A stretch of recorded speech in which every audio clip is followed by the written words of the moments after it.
actually sign in. I'm very grateful for you doing this, Deirdre. I think it's Uh, Hold on, there's a thing that says okay. Oh, it's been recorded. Okay, so I need to click okay. uh, sign. Okay, so that's us. We are now live on YouTube.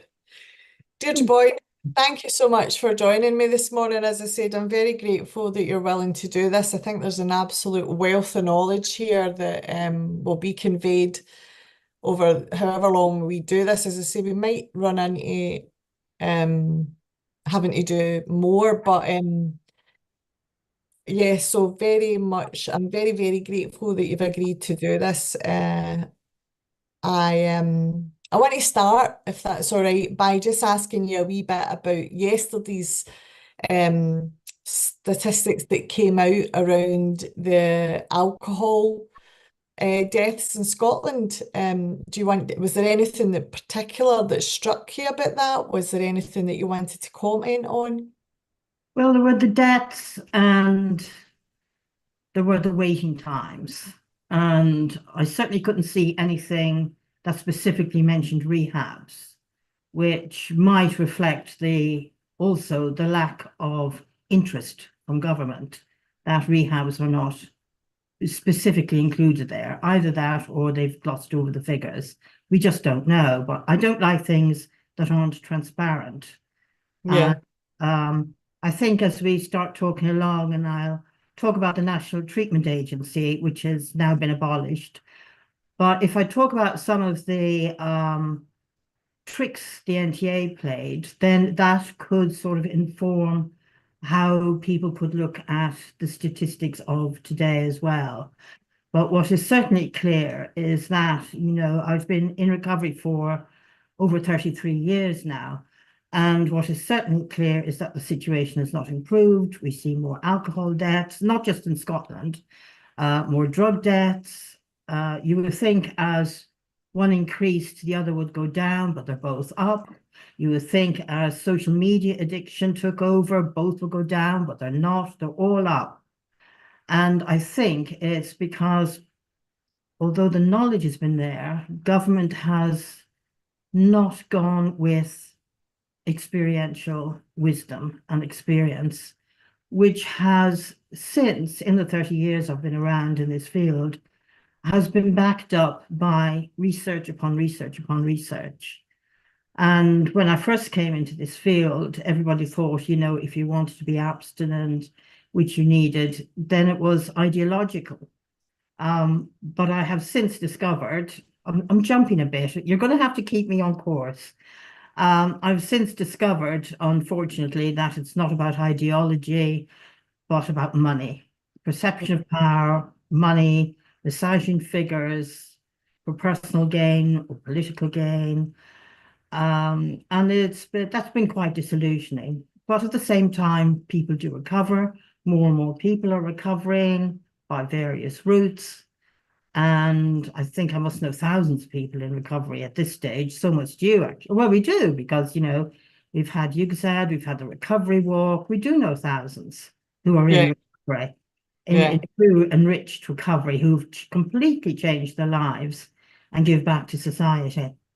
Yeah, I think that's a really useful start and a really useful frame. And I'm going to try and talk as little as possible and let you talk. But one of the things that I picked up on there was, I asked a question the other day at the Labour Party conference at the Collective Voice pop up about, in the US they have um, ring fence 7% of all addiction treatment funding for lived experience organisations. And I asked the panel how far away they felt we were from doing that in the UK. And the response I got was more or less, well, the lived experience recovery organisations are quite a new thing, so we've got to build an evidence base in it.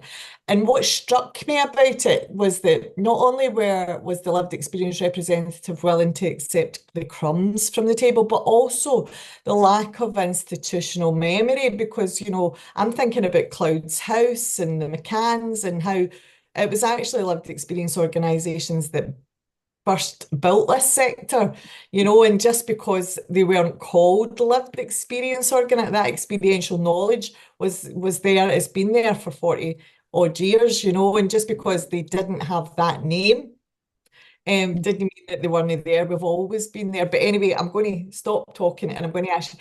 First question, I went Before to you do that, can I get back to lived experience? yes.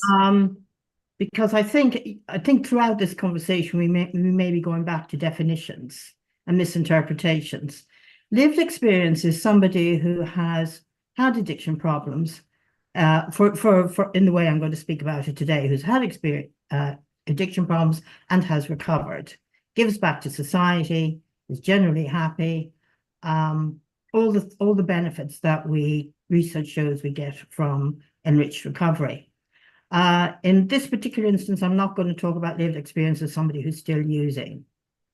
And so if we look at it in my definition, we have qualified therapists with lived experience. We have qualified researchers, qualified professors. We have politicians with lived experience. Now, just because these people have qualified, they've trained, they've qualified, they've worked, they've gained the skills and experience to build upon their education. Mm-hmm. And you would think that because they had been through addiction and recovered and could add that innate knowledge, that would be an extra bonus.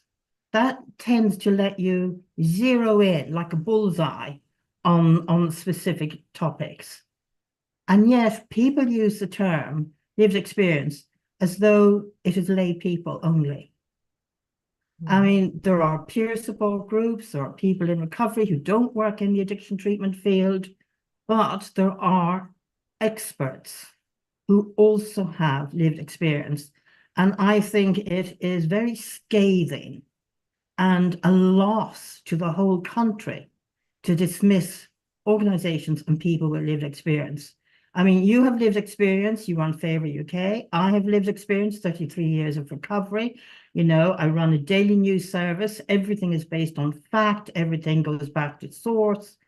I did say I wander around the place. If I don't remember facts and figures in this conversation, I know you promised to put a link below to our archive. We have over 42,000, nearly 43,000 news and research items that have come out over the last 10 years.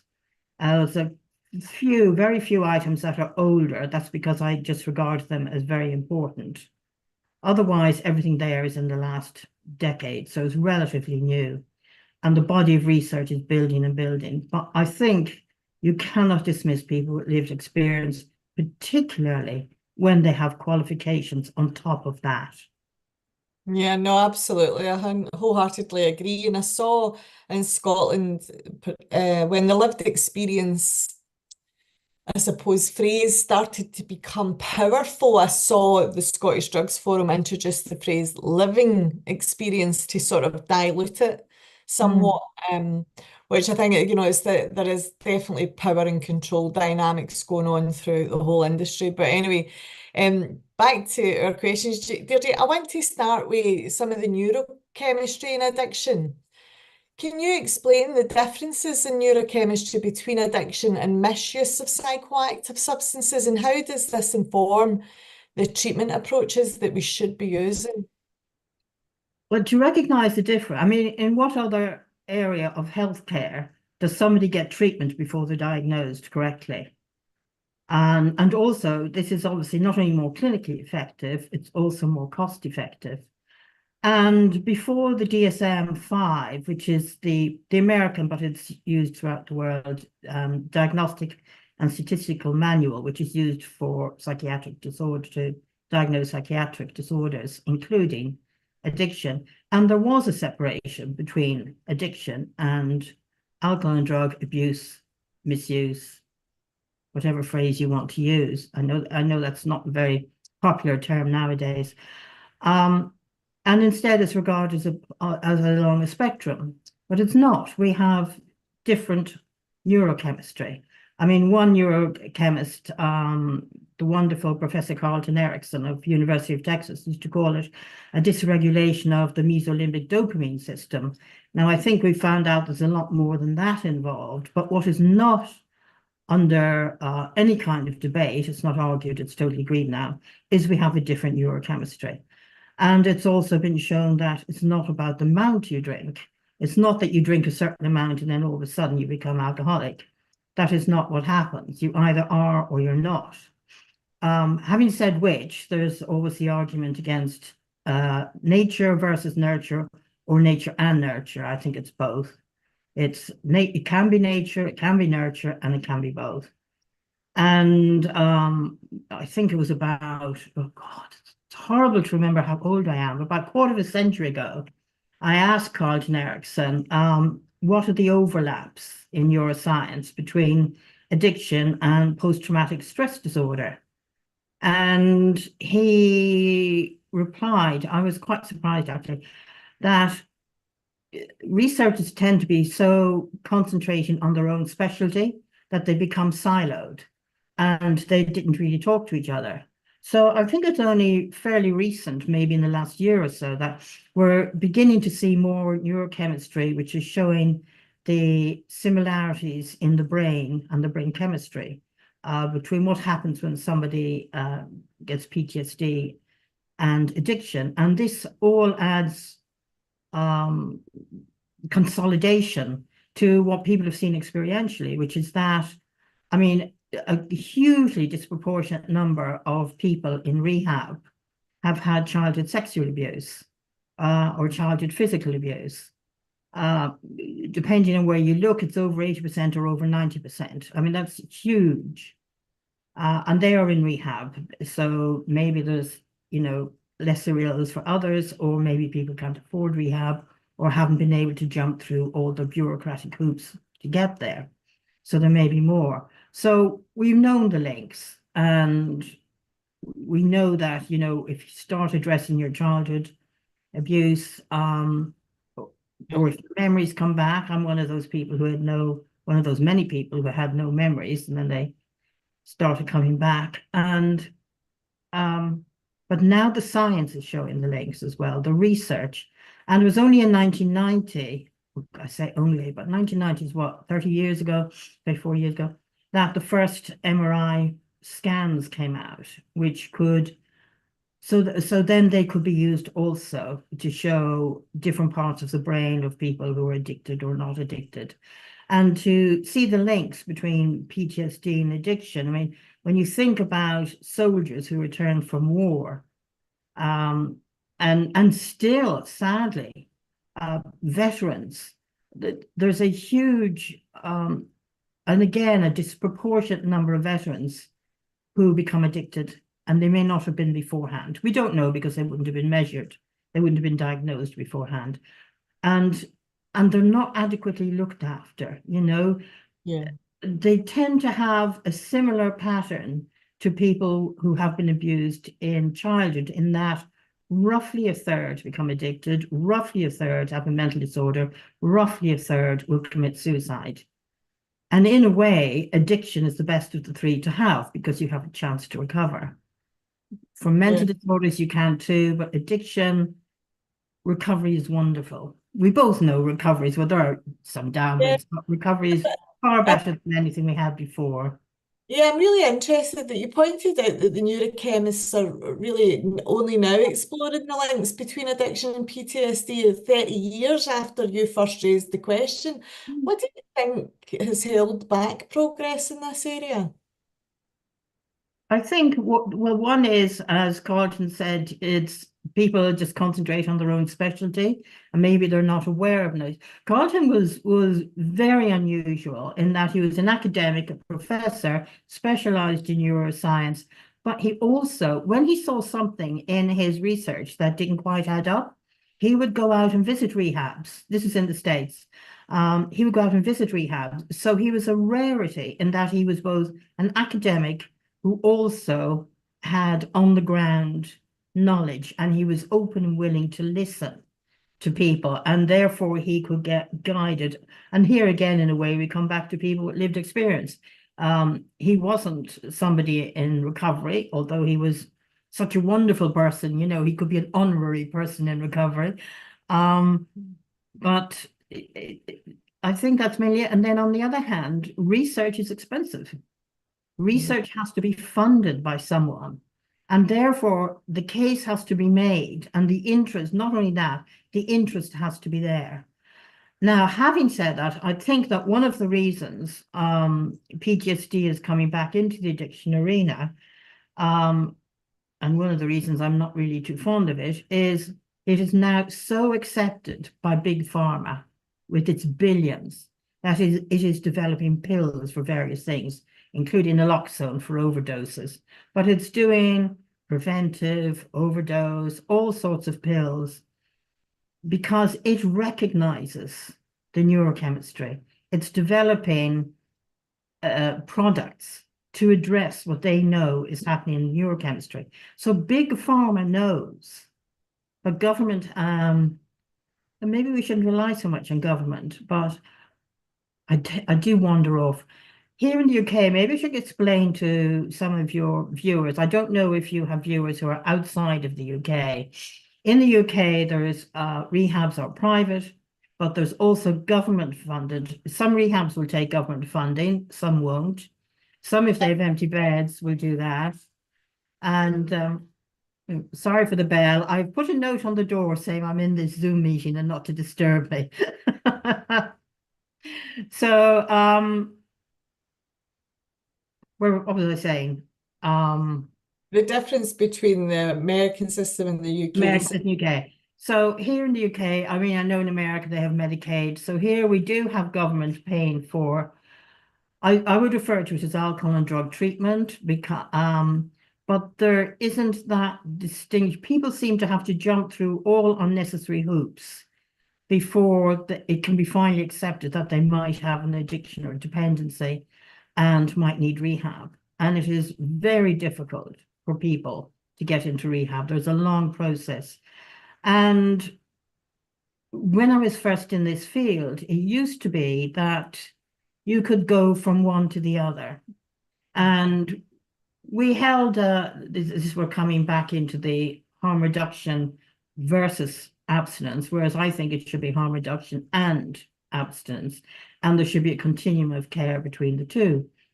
And oh, again, I'm showing my age because it was before the NTA, so it means before 2001, I think. We had what we held a conference, which is not the usual type of conference, and we called it the Unity Conference. And we had 10 different tents, and each tent had a different aspect of treatment. And we deliberately had a tent with I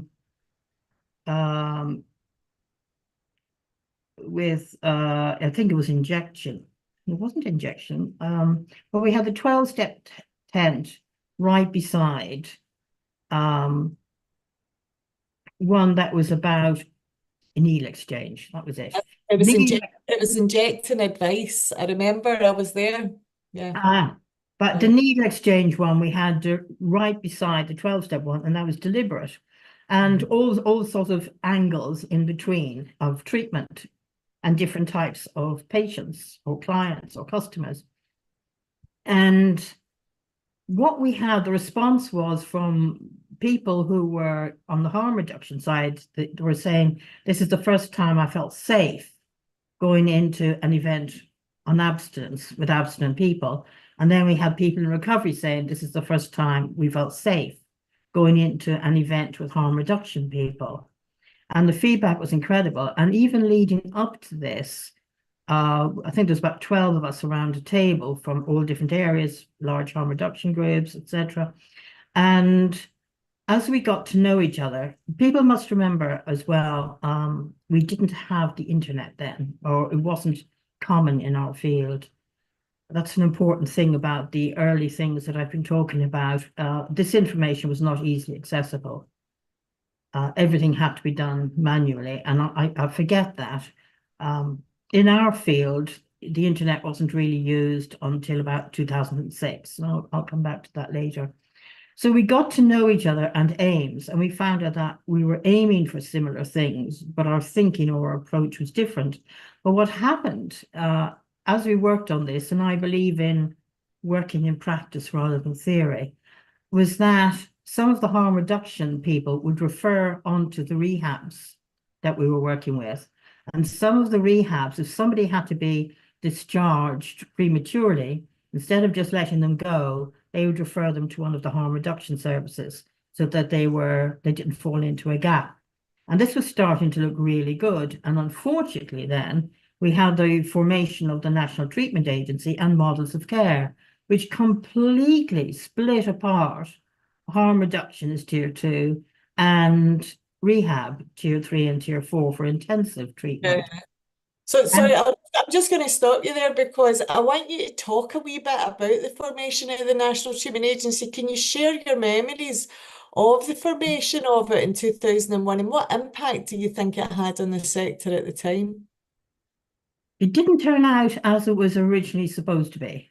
Um, I think it was Lord Brooke of Alverthorpe, Clive Brooke, who's absolutely wonderful, was a leader in pioneering it. And at the time, I think they were thinking of Mike Trace as perhaps leading it. He's now in the Forward Trust, and it had a very 12-step linked approach, and the whole continuum of care. But what happened was that instead they put in Paul Hayes as chairman, an ex-probation officer who openly said he regarded everyone who took drugs as a criminal. And there was a very different attitude then. People were compassionate towards alcoholics, a term we're also not really supposed to use, but never mind. We do have Alcoholics Anonymous. People were compassionate in a way towards alcoholics, more than they were towards people who use drugs, who were basically seen as numbers, statistics. And if you go to any of the old party parliamentary groups, there was a completely different way of talking about people who drank too much versus people who use drugs. Completely. The talking about alcohol would bring in families, family therapy, couples therapy, and the one about drugs was just, what was it? IDUs, these IDUs. And I thought, what are IDUs? Injected drug users, you know?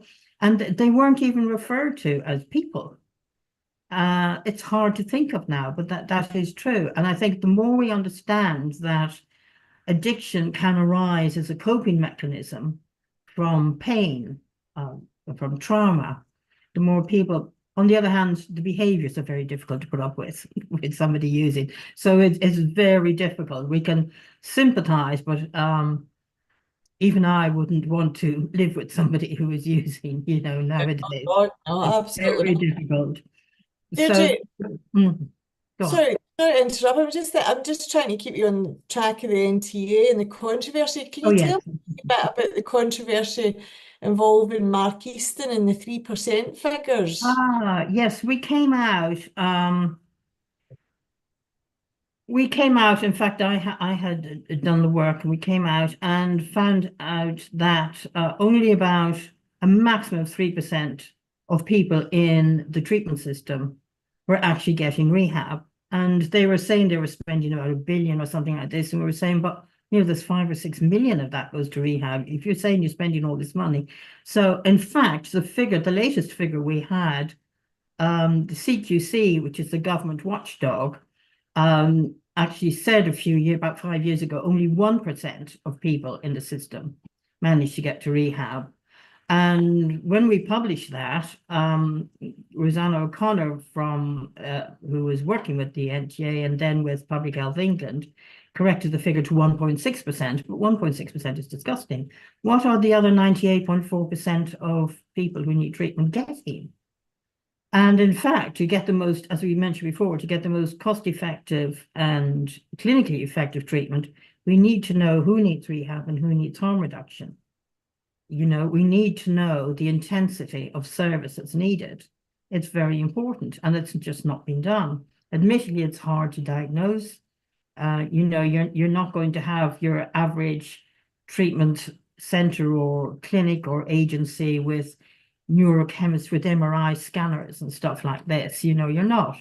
But there are better and better ways of questionnaires and things like this nowadays. And people do know better. But the NTA thing was Mark Easton, who's the political editor of the BBC, picked up the story. And this had a big effect on Paul Hayes. And what happened was the figures seemed to get more and more cosmeticized. And he picked up the 3% figure, which had not been made public anywhere in the country ever before in the media. And even that was a generous figure. And the other thing was connected to that, in the 24 months leading up to the 2010 general election, 24 rehabs are closed. So that's an average of one a month. And we were doing that as well. And Mark actually came to the charity's office and went through. We had a directory of rehabs at the back of the magazine I was then publishing. And we had a directory of rehabs, and he went back about a decade or so and physically actually went through them and saw the ones that were missing. And we had the invoices and we had the receipts of payments for those for that advertising as well. We didn't charge much, it was just a listing. And so he was very rigorous about his research. He didn't just take my word for it or anything. He actually went in, found proof, and before he wrote the article, he was very rigorous. Yeah.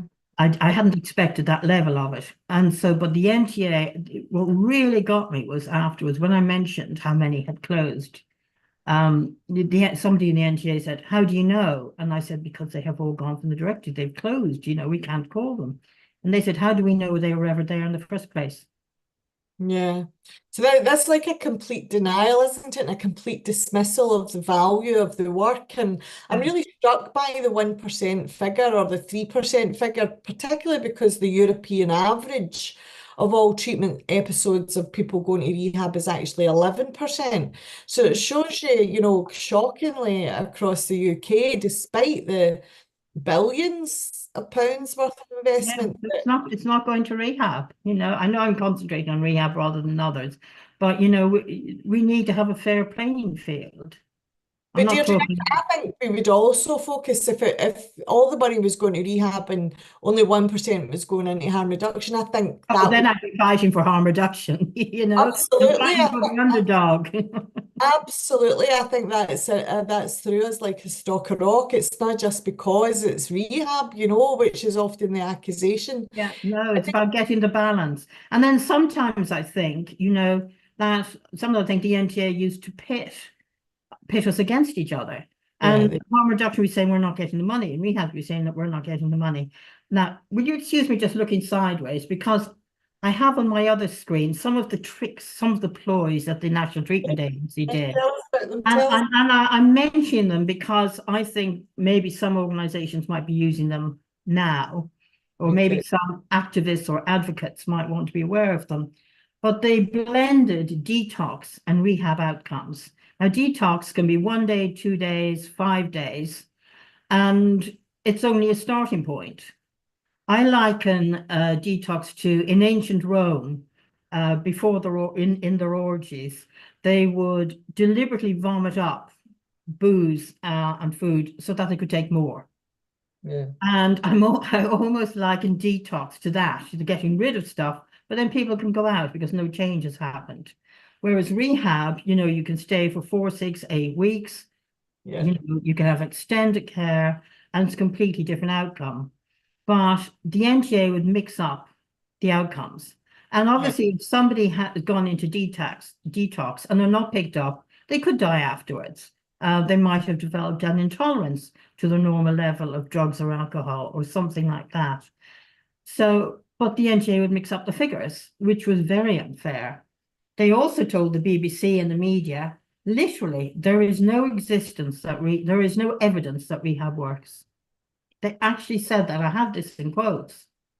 They told drug workers that research showed residential rehab did not work. I mean, Paul Hayes used to call rehabs the house on the hill, as though it was something, you know, elite.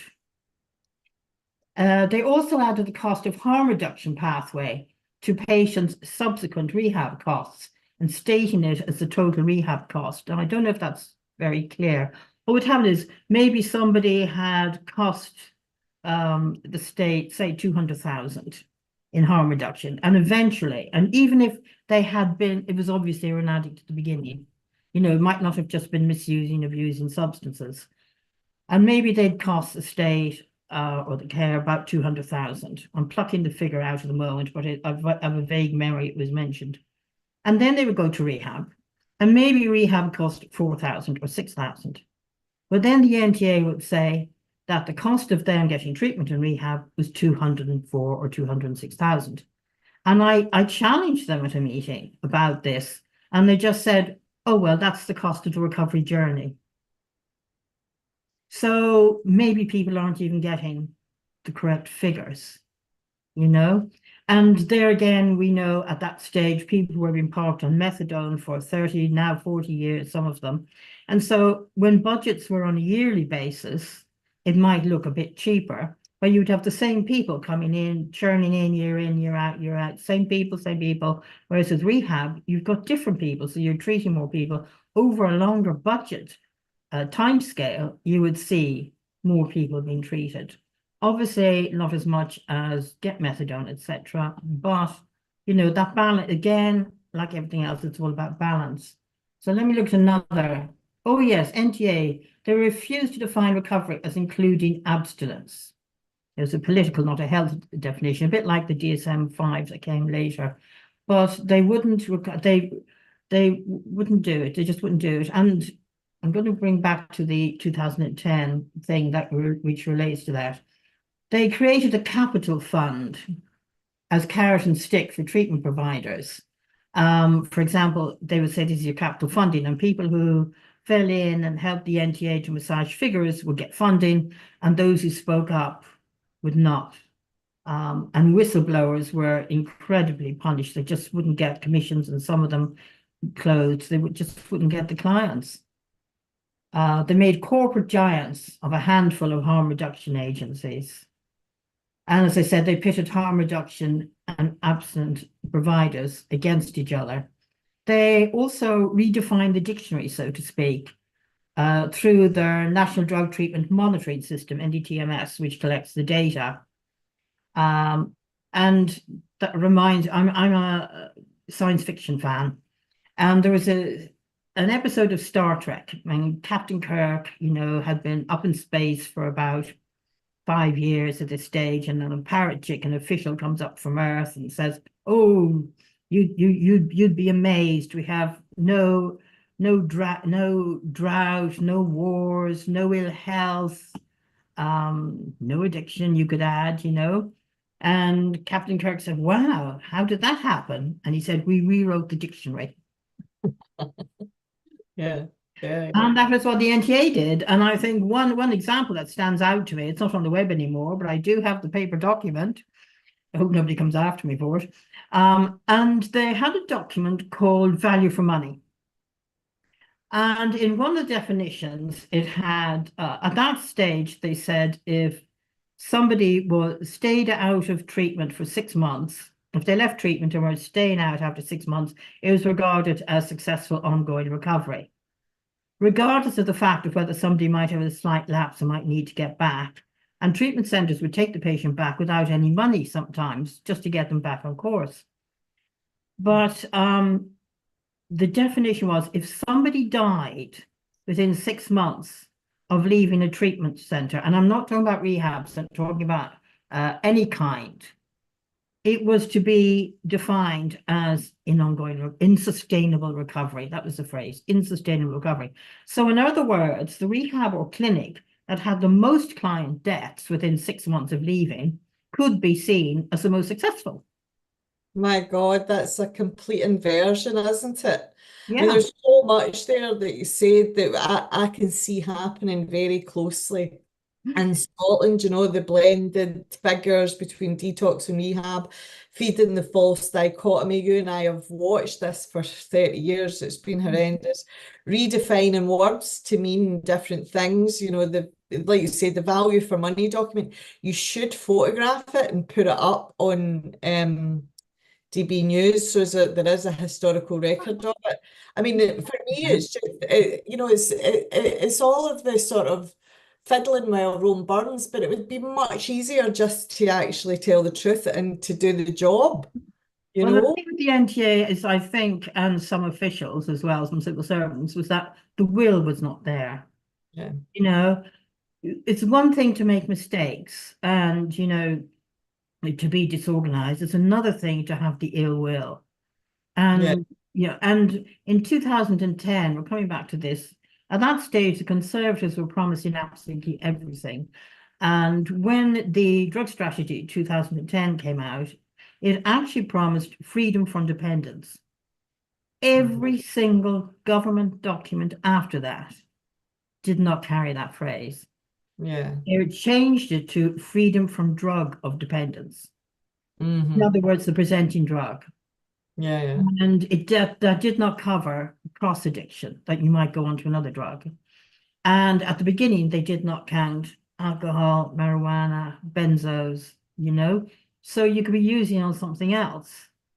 But they didn't, so they wanted to redefine recovery. This was the cause of Paul Hayes was really desperate to get his recovery numbers up for Mark Easton. Really was. I don't think yeah, he ever managed to because we kept trying to get the truth and be out there and be more transparent. So I think, yeah, that is a major problem. It's ill will, and I think perhaps things have changed. There isn't so much in the news about treatment. There's a lot about the drug debt figures. Um, in working with people from harm reduction agencies, when we were on the organizing committee for the UK Recovery Walk this year, there were some absolutely wonderful people. And I think there's an appetite for change, to quote one particular person. And it would be wonderful if we did something like the Unity Group, but updated for modern times. And again, I'm using his words. So that's my optimism about that we might get something going and talking to each other again. And I think if we manage to talk to each other professionally, compassionately, something good can come out of it without loss of funding, yeah. I because hope so that drives too. everything.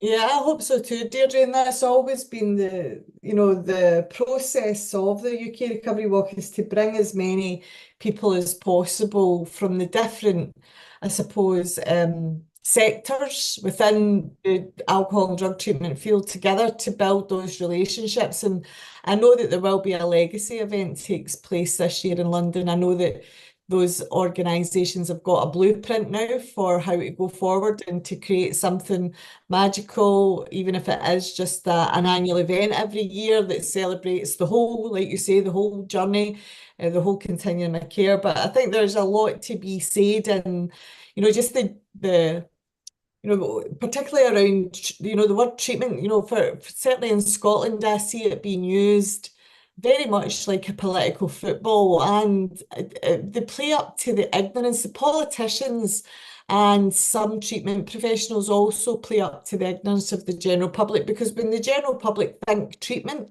they think rehab. Whereas you and I know that that treatment is usually a harm reduction intervention, which is valuable and absolutely necessary But and much. maybe not even that. I mean, certainly when the NTA was around, they would say starting treatment might just be somebody got an interview and they might Yeah, get nothing else after it. yeah, But that interview is regarded as starting treatment for the yeah. figures. So we You don't know. Yeah, you mentioned because of the closure of the rehabs, right? You mentioned the near disappearance of the therapists and treatments linked to the 12 steps. Mm. What do you think caused that shift, and what can be done to revive that approach? Well, what happened was certainly as they were all closing and beforehand, I remember I had in 2000, so before about 2002, I had a problem. I can't remember what it was. It was something professional, and I was looking for support. And I looked around, and there wasn't a single conference, not even little workshops in rehabs, absolutely nothing that was 12-step linked or therapy linked, that were professional. And because of the preponderance of harm reduction or government injecting funds into harm reduction and ignoring rehab, there was nothing. It was dying, and you just couldn't get the therapists. And I looked around and around, and because I had them, I was running the magazine and all the other things we were doing, I had great access, but there is just nothing. So I mentioned it to someone who reached out to someone in the States, and I was invited to the Cape Cod Symposium on Addictive Disorders. And a wonderful founder, Fred French, who sadly is not with us anymore, and we started UGASAD, which is the UK European Symposium on Addictive Disorders. And so that symposium on addictive disorders at the end is deliberate to link to the American one, although it is now under new owners, but we're still very friendly with each other. And so in 2004, we had the first UGASAD conference. And we planned for one day and one stream of presentations, and we ended up with 3 days, 4 streams of presentations. We had almost 400 people a day, every day, a few less on the Saturday, which is none of us were expecting. And people were saying, and again, I must remind everyone that we did not have internet across the field. It was not really taken up by therapists until 2006. So the therapists and the rehabs weren't in touch with each other. And each of them thought they were by themselves. And each of them could see the decline that was going on around them, but didn't know it was happening to other people, or didn't know that there were other people who could be supportive and that there were more of them than they thought. Strength in numbers, so to speak. So at the conference, it was absolutely fantastic. People were just saying, thank you, thank you, thank you, thank you. The American sponsors who came over, like Hazelden, were saying, this is great. This is the first time we've ever been thanked for coming to a conference. And of course, people here thought it was wonderful that when somebody in the States would come over. I mean, it's far more common now, but in 2004, it wasn't 20 years ago. Somehow, to me, it doesn't feel that long ago, but of course, there's people who that would feel a lifetime ago, So, at the end, people were saying, we loved the presentations, we loved the speakers, but it was the people we came for. And it was almost like cocktail bar, buzz, buzz, buzz, that buzz of noise that you hear all the time. And Peter McCann, bless him, another wonderful person who has since died. Peter McCann from Castlecraig, he said, and he started Cloud's House that you mentioned. He said, Deirdre, there are people here who were my patients 20 years ago, and now they're running their own rehabs. Absolutely. And that kind of links into Professor David's best research, which shows that people in recovery give more back to society and to charity than the general public does. And government counts the cost of people who are using alcohol and drugs, but they never count, and it would be very difficult, I know, but they don't count the benefits of people in recovery and how much they give back. I mean, look at the artists, the actors, the musicians who employ so many people. Look at the tax they give back, the revenue they earn for the country. Yeah, Deirdre, one of the ways that I remember, and I was at the 2006 conference. My boss let me come. He paid for me to come at the time. Wonderful man, Bobby Sturgeon, down at Fullerton Community Health House. It was the first time I'd ever been to anything like it. I thought it was phenomenal. I never knew, that such a thing existed. And I remember getting my certificate, and I was so proud. But one of the things that I've sort of seen eroded is, like when you describe all of those rehabs that did exist, and those people then who left those rehabs, and some of them went on to become trained therapists, like you said, or started their own rehabs. But a lot of them took a lot of that experiential and therapeutic knowledge into the third sector. They became workers also in the third sector. So I'm thinking, if there's less and less of those people coming through the system, coming in to even work for the big, corporate charities, or coming in and creating their own healing places, that's got to have a knock-on effect on the rest of the sector and the field overall, Yeah, right? yeah, I agree. And our biggest conference, we had 440 a day, was in 2011, which by no coincidence was just months after the promising 2010 drug report, before we all got disillusioned. And and then with the closures, of course, we didn't get as many people coming. Nobody did. We had by far, multiples of times more than anybody else had got anyway. But as places closed, obviously fewer people could come. We still got, numbers in the hundreds, but it's been slow to build up again, Yeah. although they do seem to be. I do think the time might be right Good. for. I really hope so. Tell me a wee bit about the concordant rehabs. I know that. Tell me how it came about, and how what was the significance of bringing those 30 rehab CEOs together to submit a single bid, and what were the outcomes? Yeah. Well, again, going back to, therapists didn't really have the internet until 2006. And before that, if they did have it, there'd be a computer sort of in the rehab staff room, and they'd look at it during coffee break or something like this. So the only way that these professionals kept in touch was via the magazine I was publishing at the time. I was editing Addiction Counseling World, then it changed into Addiction Today. And so I kind of knew everyone, and I was approached to head up, or I prefer to call it convener, um, the rehabs, to try and get somewhere, because we were promised so much with this new strategy. So in 2011, we had a meeting. We had 30 rehab CEOs, and we signed a joint bid. We got the tender document. We signed a joint bid into government, whereby all those 30 rehabs would work together. And if there was, because the Conservatives at that time had promised that they would increase capacity tenfold, which never happened. And so we thought, if there's going to be too much, one rehab would refer to another, etc. So again, all talking about working together, collaborative working. And I was told afterwards by a civil servant, this sent shockwaves. That was their word, shockwaves.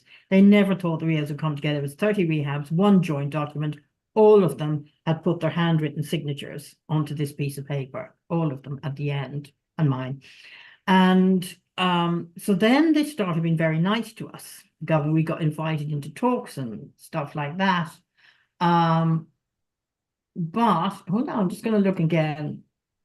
In a way, they saw us as too powerful. We got invited onto committees, but we'd have to sign a gagging order.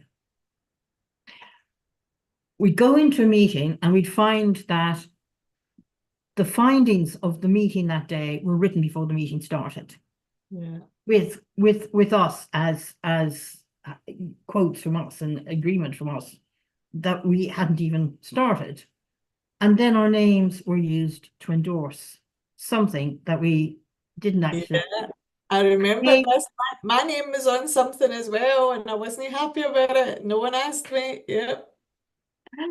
So then they would give a perception of power. Some places got very greedy, unfortunately, those that looked for government money. And they thought they had a perception of power. And instead of seeing a person or a family as the client, they would see that government contract as the client. And some of them cut corners. Those then when austerity came, they were the ones that actually ended up closing because they cut too many corners. And the ones that actually had the most integrity are the ones that have survived, that we see still doing well. But they took private clients as well. So that you need to get that balance between private and state clients. Or some are all private, that's fine. But there's a balance to be struck. Everything is about balance. And I used to think it was about the 1961 Milgram experiment. Milgram was the guy who asked seemingly decent people, or decent people, to give shockwaves, to others, and they were faking it, but the students the participants didn't realize that they were fake shockwaves, and they were giving more and more, extreme versions to it. And this is what people were doing, and some people were just pushing others out. Some people are desperate ploys. There's somebody nowadays who heads up a large organization, and um, uh, for viewers who don't know, the drug and addiction services were then commissioned by DATs, drug and alcohol teams. And one of the DATs came to me and showed me an email, a couple of emails actually, from this person who said that if you give me the bid from the Concordat, I'll guarantee you I'll undercut it. And Ooh. this is somebody who now is in publicly says they support rehabs, etc., still around. But these were sort of the tricks that some people would use to get Yeah. contracts, and in some cases, the CEOs regarded their organization's survival as more important than the mission they were set up for. Yeah, I see that a lot. I think that's one of the most dominating factors of the sector overall, where people are looking after their own organisational or institutional interests rather than the people they're supposed to serve, and I'm told I'm an idealist for wanting them to serve, the addict and alcoholic who's still suffering. But hey, tell me, you mentioned that the government Yeah, I counts. just want to mention, sorry, before that, some of the support then, when things became a bit clashy, I cannot say that all the support came from people in rehabs and not from harm reduction, because that wasn't the case. It was the good people who supported, be they in rehab or harm reduction. And it Yeah, was the bad people on both the rehab side and harm reduction who were causing the problems.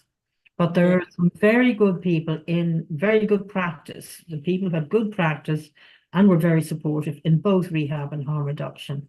And I think it's not about rehab versus harm reduction. It's about good practice versus bad practice. And NTORS, which was the biggest UK study into outcomes of drug, they did methadone maintenance versus 3 different therapies, and 12-step facilitation came out best. But the NTORS study actually came out with a similar result. It was good practice versus bad practice. There were a couple of bad rehabs, and then there were some very good harm reduction. So it is about good practice versus bad practice, and we need to be communicating and talking to each other much better. yeah. Sometimes it's I, hard. I do. I obviously 100% agree with every word of that. And I think, the NTOR study was absolutely pivotal. But again, I remember Neil Keckney being completely demonized for that study, like he was telling the truth. And That was a different one, but yes, he said about oh, that was 75% of Doris, wasn't people. it? Yeah, yeah, it was About Doris. 75, Doris, that was it. 75% of people seeking treatment wanted to be completely abstinent, and they weren't getting it.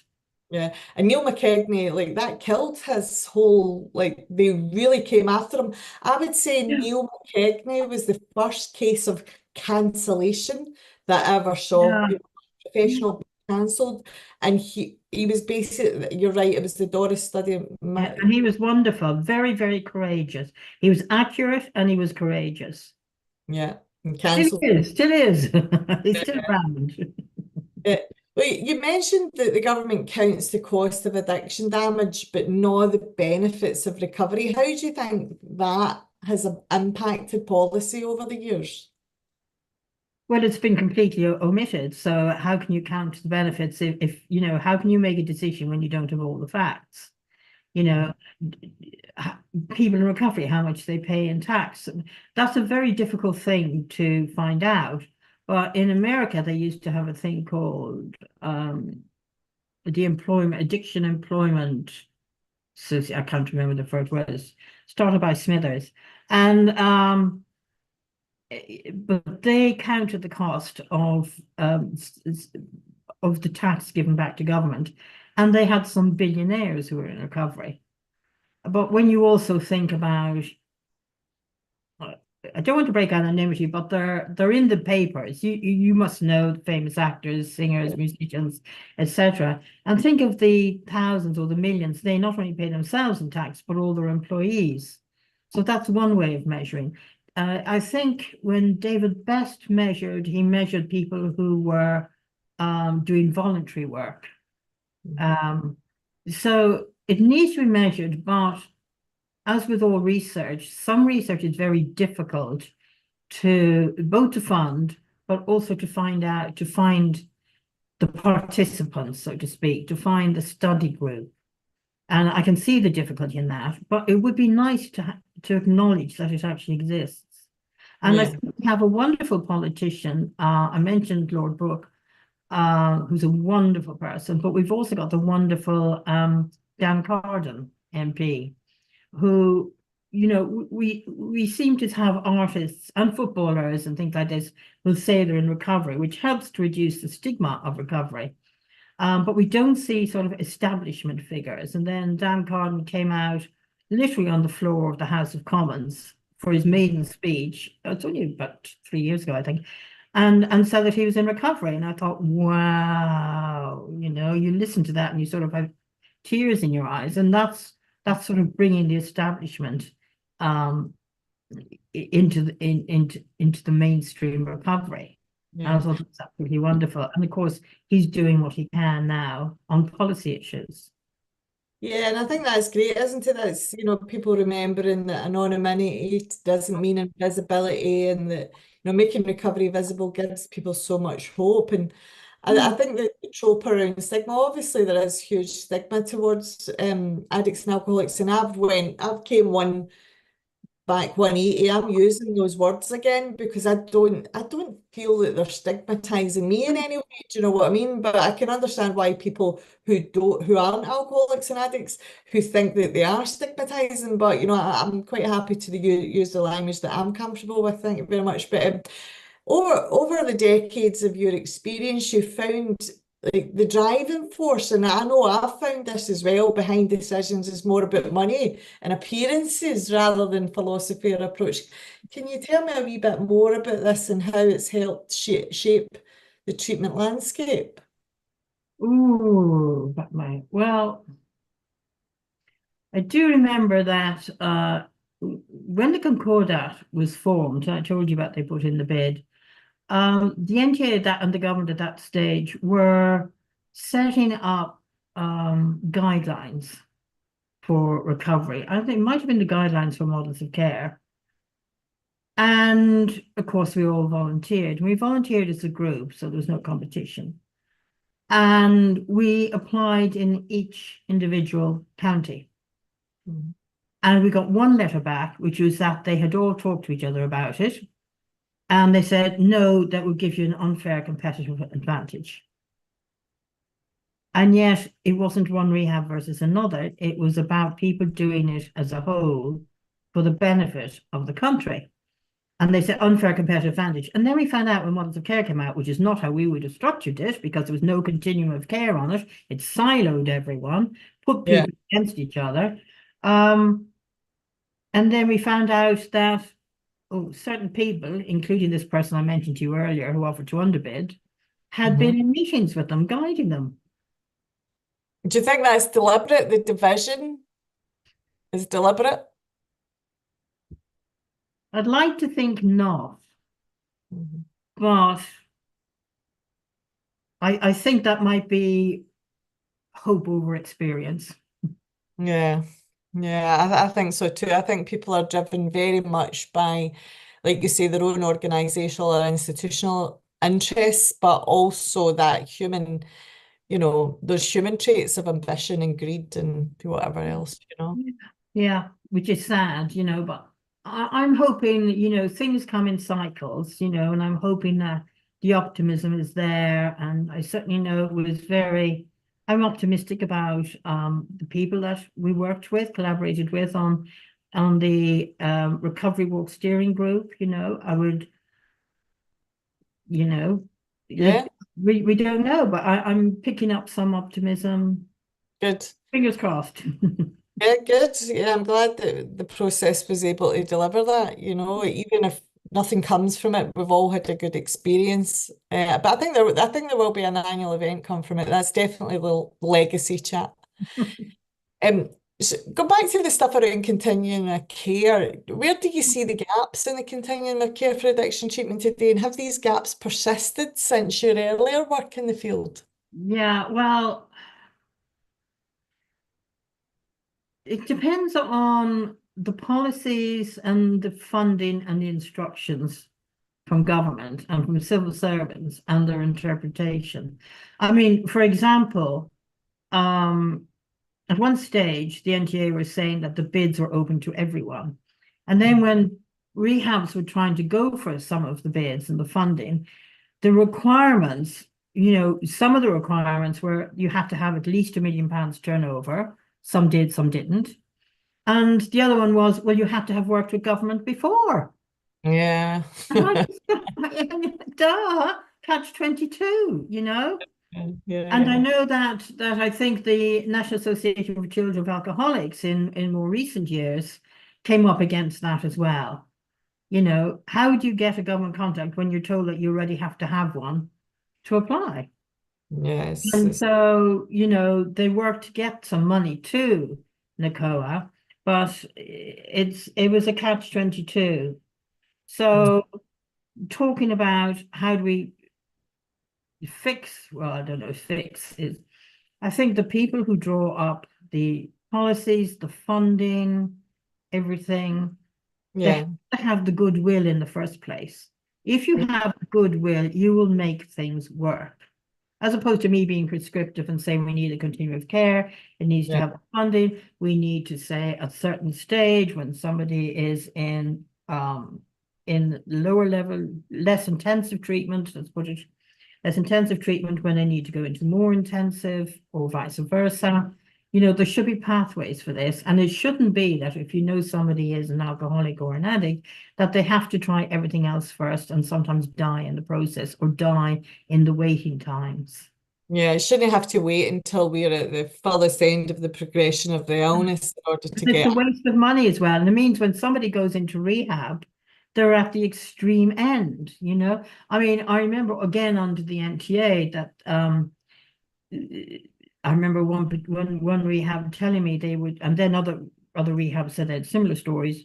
They got a patient in, for example, and they did a full physical psychiatric assessment, and they found out that they had broken clavicles, had a heart attack the day before, and the tier two had sent it to them so that this patient will not be counted in their figures. Yeah, And of course, the rehab doing the right thing sent this patient immediately to hospital, and then that was that was punitive because they then had a bad rating for not keeping the person in treatment. yeah. All No, these you haven't held on to this patient, and are yet very, look at where it lay. yeah, And others. So why can't we get people earlier? yeah, It yeah. saves money, but it saves money over the years. And when you're looking at a yearly budget, rather than over a year or even over a budget for a person over a lifetime, which would follow their path, that would be better. But it's Yeah. and of course, what we forget, or what I tend to forget in the equation, is the people who are supposed to be working for this who are actually using themselves. Mhm. Oh God, yeah, that's huge. That is absolutely huge. Two things strike me about what you said. So, you paused when you said, how do we fix this? And I think it won't be fixed until we have people in leadership positions in those policy and places that create the policy and the places where we create the contracts. But essentially those people in those leadership positions not only have to be people in recovery, right, but they have to be people who aren't willing to be double agents, who aren't willing to work for the institutional interests. They have to be serving the recovery community. They absolutely have to be.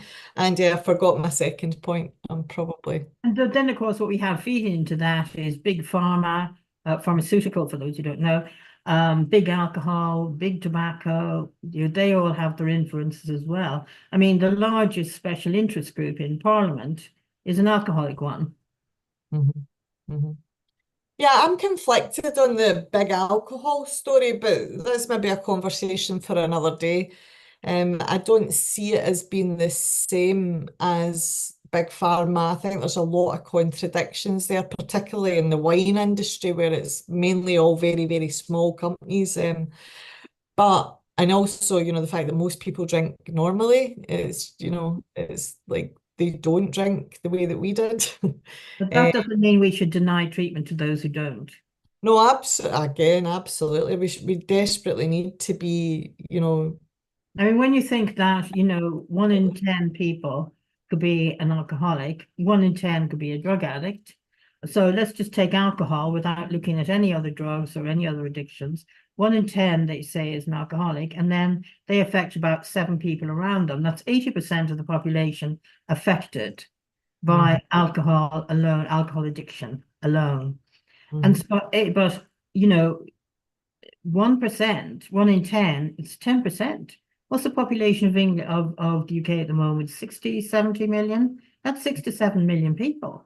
And then if you want to add, 7 times that for those affected by it, and that's before we go into other addictions. It's a Yeah, lot of people. And not to mention that, alcohol then can then lead alcohol and cannabis can lead to cancers, yeah. alcohol can lead to heart problems. Yeah, You yeah. know, That was my second. Yeah, sorry, Deirdre, to interrupt. That was my second point. People in the field who are actually addicts and who are in senior positions, but mm, they don't recognize themselves as addicts or alcoholics. I see it all the time. It's like I was with somebody a few days ago at a thing in Liverpool actually, and right away the person who was chairing the meeting was so obviously alcoholic to us. Right now, we've been clean and sober for this girl was like 15 years, I'm 27 years, and we just, you know when you meet a fellow alcoholic, right? And you can tell by their skin, you can tell by their demeanor, you can tell by their hair, you can tell by their spirit, even. Um, Not their hair, but you know what I mean, their general appearance, mm, it screams out of them, and it's like and the denial. And it's going back to your point about, alcohol having a knock-on effect on all the other areas of harm like heart disease and cancer. I do think the alcoholic problem is much bigger than what we admit, not just culturally, but structurally as well. And I think that's partly the reason why all these dirty tricks happen, because there's a no, not just a sort of structural denial, there's a cultural denial, and there's just that this is way too big for us even to contemplate, right? yeah, people can feel overwhelmed, but you've got to start somewhere. And there's now a mountain of evidence of what works. A mountain of evidence. Yeah. But say the goodwill is what's needed more than anything else. Goodwill must be there. Well, it's that thing about absence, the false dichotomy, isn't it, of absence versus harm reduction. You spoke about the importance of seeing absence and harm reduction as complementary rather than as opposing strategies. I've built an organisation based on that principle. How do you think the sector can better embrace this dual approach? Mm, I think there's a, I think we need to talk to each other more. I think we need an event, but we need to talk to each other more, just meet up. And there's a part of me that's, I don't know in a way how it works. When we did the Unity group, first of all, again, before we had the internet, we met. That was the first time most of us had ever met. And we spent the first morning was only about ourselves. what we were doing, what we thought our aims, which before I went in, I thought was a waste of time, and actually it was probably the best part of it because that led into everything else. Yeah.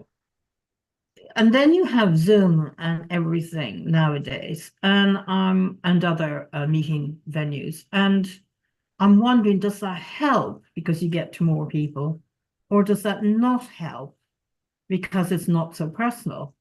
And I think maybe the relevant leaders need to be identified and meet Yeah. up. And because when you're together face to face, you say things that you wouldn't, even if you can feel fairly relaxed on Zoom or something, which I never really do. But you say it's different. It's different when you're face to face, and Yeah. you bring up things that you think that you previously never even considered you might bring up or mightn't have thought was relevant, and then that would spark off somebody else with another thought, and then Yeah. another thought. Yeah. So maybe it's about bringing some relevant people together. Yeah, I had Um, always hoped, and the UK Recovery Walk and the conference the day before was that kind of bridge. Was bringing a lot of those kind of thought leaders and CEOs together for many years.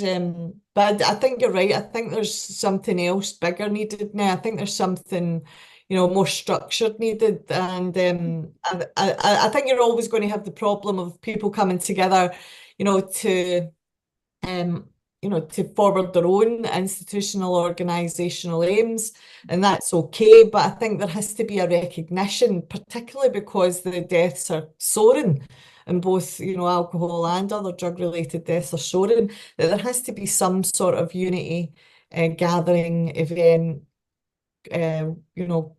yeah. And I want to mention about the drug, the deaths, the substance related deaths in England. The number of people who die every year is roughly the number of rehab beds that were lost. Now, we can't prove a direct causal link. We can't prove cause and effect, but I don't believe in coincidence, and there are many factors, but I do believe that that loss of rehab beds has hugely contributed to that rise in deaths because they have gone along hand in hand. Absolutely, Deirdre. And I'm always, when I say that as well, I'm told correlation does not equal causation. And I'm like, well, it's so obvious. That blind man, the dogs on the street know that it's having a major knock-on effect, not just on the deaths, but on the health, the actual emotional and spiritual health of the sector. It's having a knock-on effect on that as well. Because like you spoke about earlier, those therapists, those people who trained, they're just not contributing in a way that they were in the vast numbers that they were before. Mm. So, And, and then we need to talk about the education system as well. You know, if you're in public schools, what we in Ireland would call a private school, it's very conflicting, and you can pay for an expensive education, that's absolutely fabulous. But if you're going into state education, some of the stuff is frightening.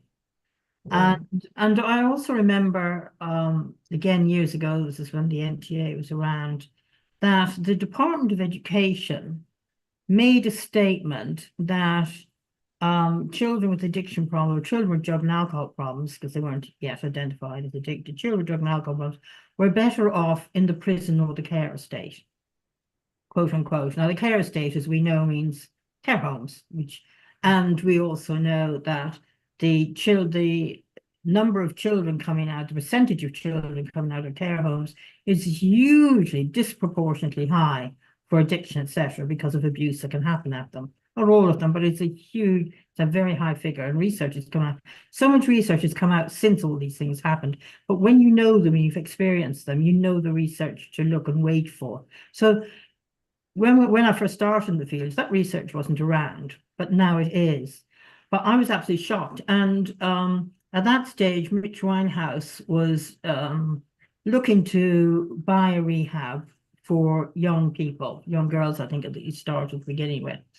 And we went in with some others into the Department of Education. We met in Parliament, um, and I brought up that quote, thinking they would say, they'd either hang themselves in shame or say, "Oh my God, that's some dreadful mistake." And they looked at me, yeah. And I said, you said children with drug and alcohol problems are better off in prison or care estate.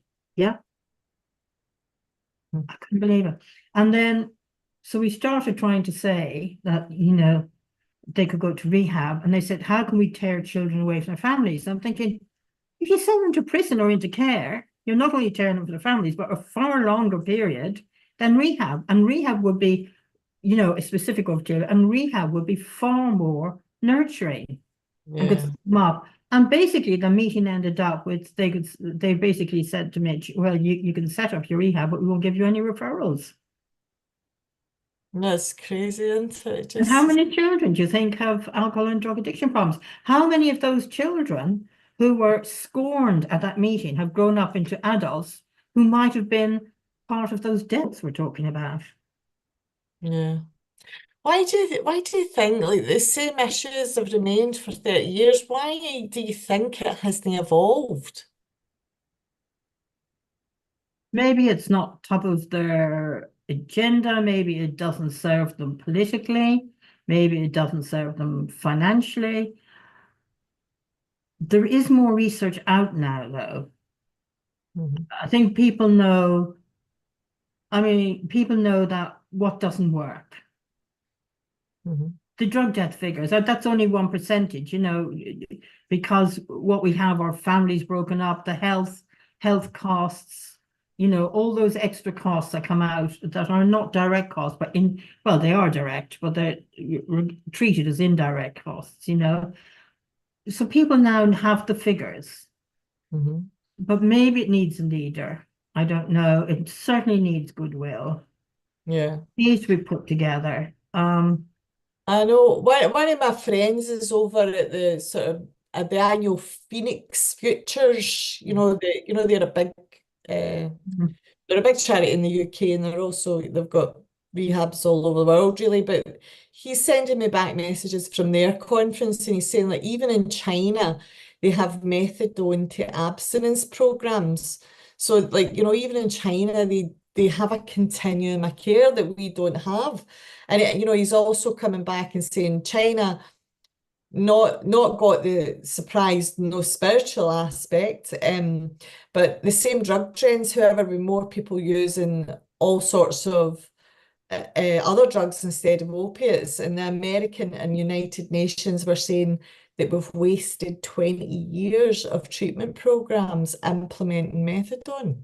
Yeah. So I do think that there's a And when cognitive, you think about it, methadone used to be the number one drug death killer in here, and it stays near the top, at or near the top, um, for drug deaths. yeah. You know, There's absolutely been an addiction or a dependence on methadone, hasn't there? That yeah. we need But to. and people who wanted true recovery have been forced onto methadone. And Yeah, methadone is harder to come off than heroin. I think a lot of people don't know that, but methadone is harder to come off than heroin. yeah. Oh God, yeah, oh, yeah, And of yeah, course, there's people who sell it off, black yeah, market beds, use on top of. We all know those. Anybody in the field knows that stuff as well. But what we haven't mentioned is prevention. yeah, There's just not enough money gone into prevention. We need effective prevention in schools and effective education, not education that encourages children to use. yeah. No, I think that's a massively missing part. We've not funded prevention programs in our schools for over 20 years. Again, like you, when people were saying there's no evidence base for rehab or rehab doesn't work, at the same time I was hearing the mantra that there was no evidence base for prevention, and I was like, this is insane. This is absolutely insane. Of course there is. But listen, I want to go back. I want to take you back to starting UCASAD. In 2004, what role do you think that it played in shaping the treatment and recovery discussions in the UK and beyond? That's a good question. That's the inspirational part of it for me. That at that stage, people, 12-step professionals, when I say 12-step professionals, it's a shorthand and I shouldn't really use it. It will upset people in 12-step groups. What I mean is people who are qualified and working as therapists and other professionals in addiction treatment who link their work and their clients to the 12 steps. as free aftercare afterwards and the guidelines. And then as they're working they link their therapies to the 12 steps. I was going to do a book on this and I didn't. Um, so I say 12 step professionals as shorthand, and I shouldn't really. I should clarify it's people who link the work for which they are qualified to the 12 steps so that the clients after treatment can get this lifelong free support. Mhm. And but these people felt they were dying out, just as I had when I reached out. And then was given this chance to go to the Cape Cod Symposium. Um, People were feeling that they were alone. They were the no ones, that there's no, as I say, no internet or not in our field. And what happened then, and they're very separated, very separated. And so what happened was they got together and they could see a huge load of other people in recovery working as they did. They had validation for the work. I think that was the biggest thing, was meeting of validation that what they were doing was right. And at that stage, there was a lovely woman called Anne Vance as well, who came over from the States, and she drew up an ethics framework for NADAC UK, which is National Association of Drug and Alcohol Addiction Counsellors, as it was then. There's a NADAC in the States as well. NADAC in the States and NADAC over here it was. And she had gone round to all the treatment centres. So just her talking to them was a unifying thing as well. And then they found out that when we presented those results, that, oh, we're working this way already. So their work was valid because they didn't have official manuals in a way. So they kind of felt in their gut. They knew what they were doing was right. But there again, they were questioning themselves because there was nothing in black and white that what they were doing was right. So they got the validation, which was huge. And as I say, at the end of the conference, people were saying, see you next year, I'll see you next year, I'll see you next year. So people were uniting. They'd managed to find each other. They'd caught up each other after years. They were validated in the work they were doing. And I think that's when the 12 steps, 12-step treatments, 12-step linked treatments started getting stronger again. And I don't think they've looked back, to tell the truth. We may say, okay, they don't get enough funding, there's not enough people, getting the help. But the reality is, I think it's still stronger than it was. Yeah, good. So you do see that hope then. Yeah. Yeah, and there was hope, yeah. But I think validation and meeting other people, that was a biggie. So they were remotivated. They could go back to work remotivated, confident in what they were doing, as opposed to feeling like a lone flag bearer. Yeah. Yeah, like you, I think there are peaks and troughs of hope that keep us going. I'm sure you've experienced many troughs like I have over the years of banging your head against the brick wall. And I met somebody recently who said to me, you're quite a difficult character, and someone else said you're your own worst enemy. And I was really reflective on that, but I think they have got no idea. These people have got no idea the amount of times I've banged my head off a brick wall, whether it be with civil servants, treatment agencies, CEOs, and the fact that we keep going, Deirdre, is testament to not just our commitment to serving those who are still suffering, but because it is actually our primary purpose, right? Yes, I'm very, very driven. What I feel is like I was given recovery and I want other people to have the chance I had. I was very, very lucky. I worked for a large multinational corporation and they actually paid for me to go to rehab. But they also want to save money. So they said I had to go via my doctor, get the referral. And that's when I discovered how difficult it was, Yeah. Really, it was truly difficult. The doctor had absolutely no idea. He was dreadful, totally unsympathetic. So it ended up that the company did pay, but they had health insurance in the company. But I had to go through the hoops first. It didn't work. It didn't work by a GP.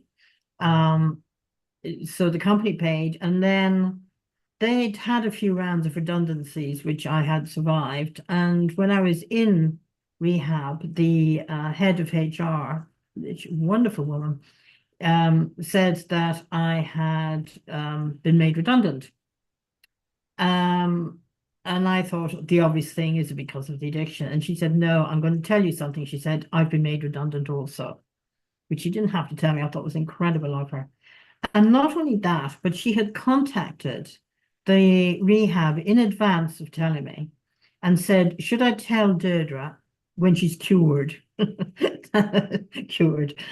And they said, no, tell her when she's here so she can get support from us and the other clients while she's here, which is what I did. I brought it up in group and we were able to talk through it, you know, and it turned out to be a wonderful thing because it freed me up to go into extended care then, which I wouldn't have otherwise. So it freed me up to go into extended care, which again was organized via the state. And I was one of the very last people because the rules changed in 1993. But before that, you could have somebody in a rehab and apply retrospectively and get the funding for them, which you certainly couldn't nowadays. It's all got to be done in advance and jump through hoops, etc. So I was very, very looked after by a higher power or the higher power in other people. Yeah, absolutely.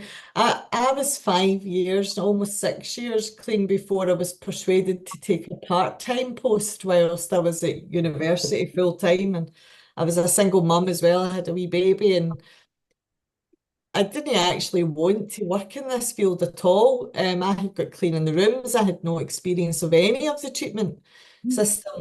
And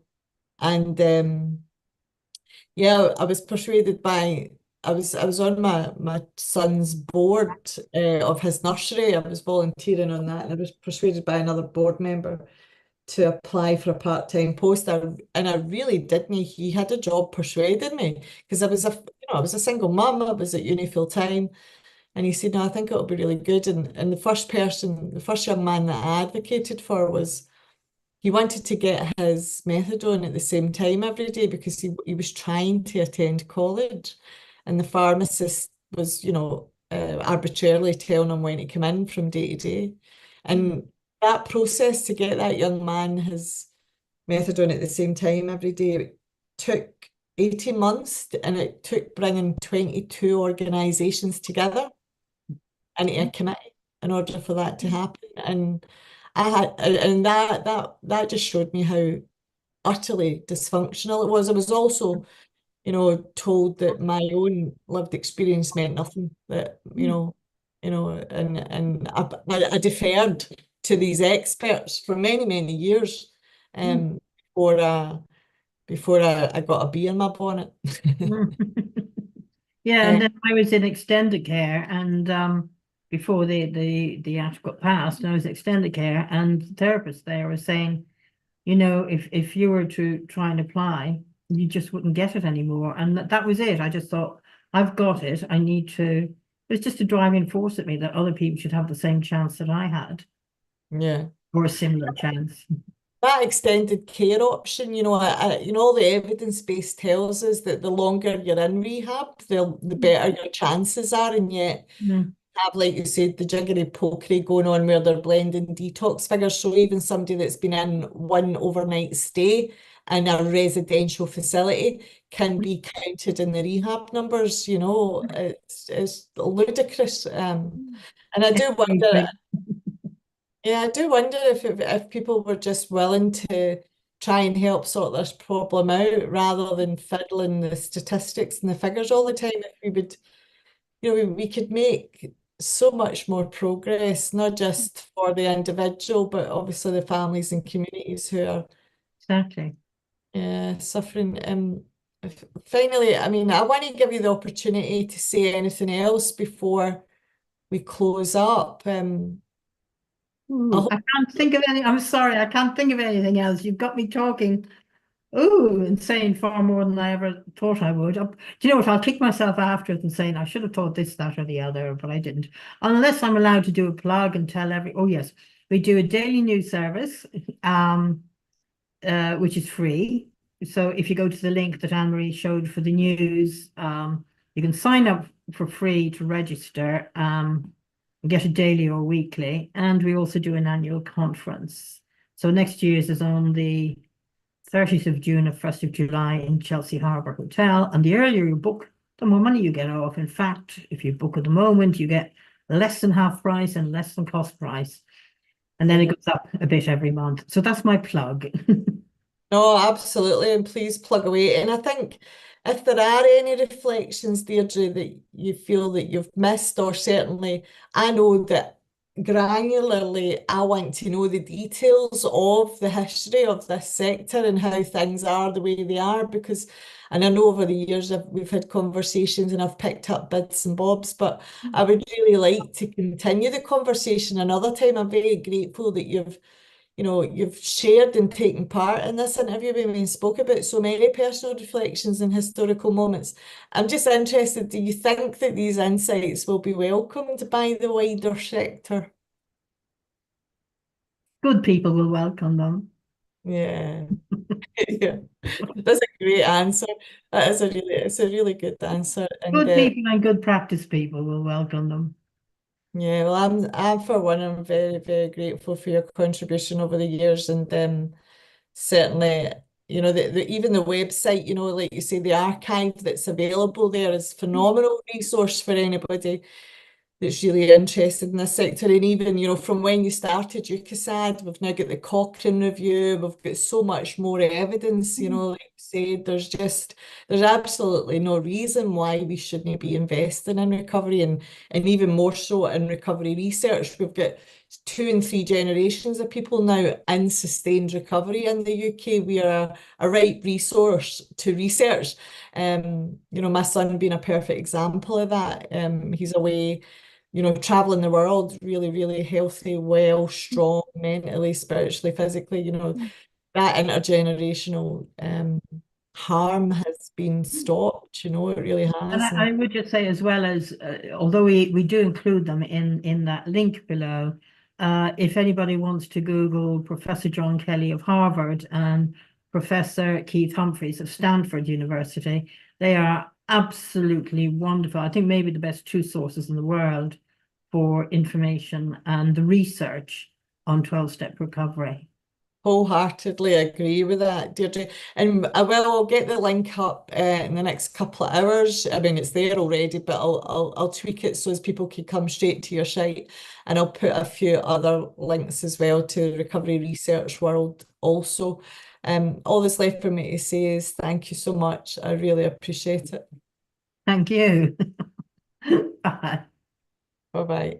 Are we off? Bye.